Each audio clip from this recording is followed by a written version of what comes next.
நம்ம மதுரையில இருக்கக்கூடிய அழகர் கோயிலோட சிறப்புகள பத்தி தொடர்ந்து பேசிக்கிட்டே வரோம். அந்த வகையில அழகர் கோயில் மேல இருக்கக்கூடிய ராக்காய தீர்த்தத்த பத்தி தான் இன்னைக்கு நம்ம பேச இருக்கோம். இந்த தீர்த்தத்துக்கு நூபர கங்கைன்னு இன்னொரு பேரும் இருக்கு. நூபர கங்கை தீர்த்தம் எங்கிருந்து வருதுன்னு இப்ப வரைக்கும் ஆராய்ச்சியாளர்கள் மத்தியில பெரிய கேள்வியாவே இருந்துட்டு வருது. இதுக்கு பின்னாடி இருக்கக்கூடிய ஒரு புராண கதையை பத்தி தான் நான் இப்போ உங்ககிட்ட பேச வந்திருக்கேன். விஷ்ணு பகவான் வாமன அவதாரம் எடுத்து சர்வலோகத்தையும் அளந்த பொழுது எம்பெருமானோட திருவடி பிரம்மலோகம் வரைக்கும் போச்சு.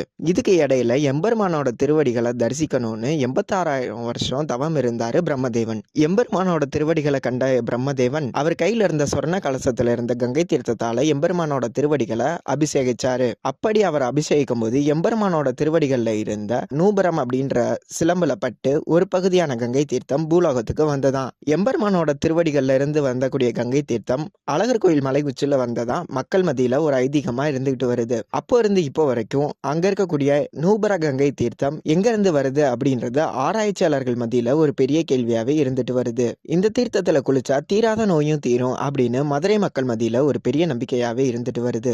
நீங்க யாரெல்லாம் இந்த அழகர் கோயில்ல இருக்கக்கூடிய நூபர கங்கை தீர்த்தத்தை போய் பார்த்துருக்கீங்க அப்படின்னு கீழே கமெண்ட் பண்ணுங்க. அடுத்த வாரம் இது போல பல சுவாரஸ்யமான தகவல் உங்களுக்காக எடுத்துட்டு வரேன். ஸோ நீங்க நம்ம இயல் டிவியை சப்ஸ்கிரைப் பண்ணாம இருந்தீங்கன்னா சப்ஸ்கிரைப் பண்ணி வச்சுக்கோங்க.